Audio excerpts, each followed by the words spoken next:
તાકાત નહીં, હોમ મિનિસ્ટરની અંદર પોતાના ગૃહની અંદર સાચવવાની તેવડ નહીં હોય ને તો રાજીનામું આપી ને પબ્લિકના ભરોસે આતંકવાદીને શોધીને સોંપી તો પબ્લિક સજા करसे। कैंडल मार्च से हम जताना चाहते हैं कि हम तमाम जो शहीद हुए, जो 26 लोग आतंकियों के हमले से जिसकी दर्दनाक मौत हुई है, हम उनके गम के साथ हैं और हम तमाम भारतीय एक साथ हैं। हम तो चाहते हैं कि सरकार श्री को कुछ भी करके इस बार आतंकियों को पकड़े और उसको कड़ी से कड़ी सजा दे। नमस्कार, आज की मुख्य खबर, पहलगाम में हुए आतंकवादी हमले पर सूरत की महिलाओं का विरोध प्रदर्शन और शहीदों को श्रद्धांजलि देने के लिए आयोजित कैंडल मार्च।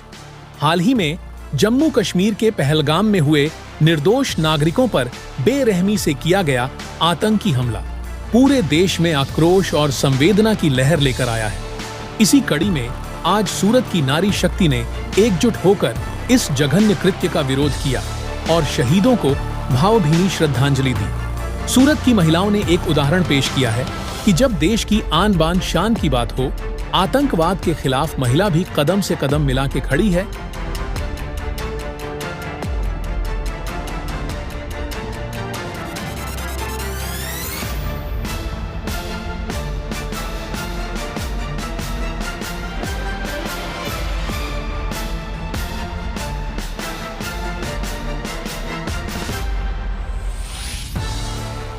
जी आपનું નામ કઈ જગ્યા છે અને આજે સામો કાર્યક્રમ રાખવામાં આવ્યો? મારું નામ મુમતાઝ મુલતાની, 84 ની અંદર વોર્ડ નંબર 30 ઓનગામ ખાતે આજે આ પ્રોગ્રામ રાખવામાં આવ્યો છે। પ્રોગ્રામ છે કે જે 22 એપ્રિલના દિવસે કાશ્મીરની અંદર જે પહેલગામની અંદર જે હુમલો થયો છે તેના ન્યાય માટે અમે આજે અહીંયા બધા જમા થયા છે અને જે મૃતક છે એને ભાવપૂર્વક શ્રદ્ધાંજલિ આપી છે। આજે અમે લોકો ભારત સરકાર સામે એક સવાલ ઉઠાવીએ છીએ કે આપણા ભારત દેશની અંદર આતંકવાદી જ્યારે હુમલો કરે છે ત્યારે કાશ્મીરની અંદર 5 લાખનો લશ્કર હોય છે, ભારત દેશની અંદર 9 લાખના લશ્કરની અંદર 5 લાખનો લશ્કર તો કાશ્મીરની અંદર હોય છે, તો આતંકવાદી આવ્યો ક્યાંથી? અને જ્યારે આતંકવાદી આવે છે તો એને મારવા માટે લશ્કરની અંદરથી કોઈ પણ જવાન હાજર કેમ નથી હોતો? જ્યારે કે કાશ્મીર દેશ એવો છે કે ત્યાં તો ટોટલ સિક્યુરિટી હોય છે।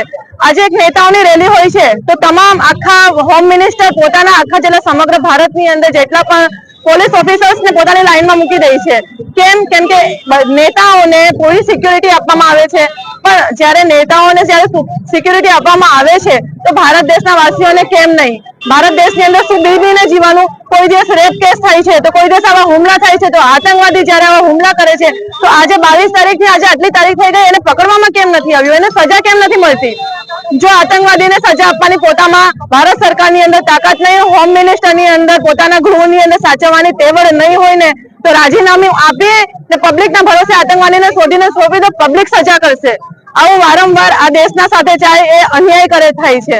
ભારત સરકાર સાથે નમ્ર વિનંતી છે કે આતંકવાદીને જલ્દીથી જલ્દી શોધવામાં આવે અને કડકમાં કડક એવી સજા કરવામાં આવે કે જેથી આવનારા બીજા જો આતંકવાદી હોય तो એના માટે એક सबक बनी रहे। जय भारत, जय हिंद।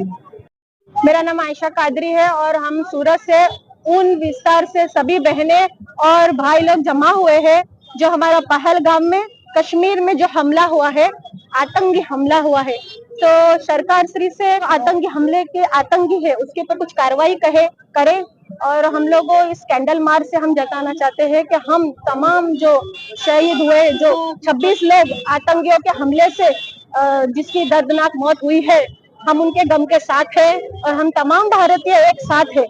और हम लोग चाहते हैं कि सरकार श्री को कुछ भी करके इस बार आतंकियों को पकड़े और उसको कड़ी से कड़ी सजा दे। हमारी अंदाजे हमारे 1000 तक बहनें जमा हुई है। तमाम लोगों को, तमाम भारतवासियों को एक यही संदेश देना चाहूंगी कि हम सब भारतवासी एक है और हम तमाम जो शहीदों बेदर्दी से कत्ल किए जा रहे हैं और मारे जा रहे हैं, उन तमाम जो जुल्म के शिकार हो रहे हैं, हम तमाम उन सब मजलूमों के साथ हैं।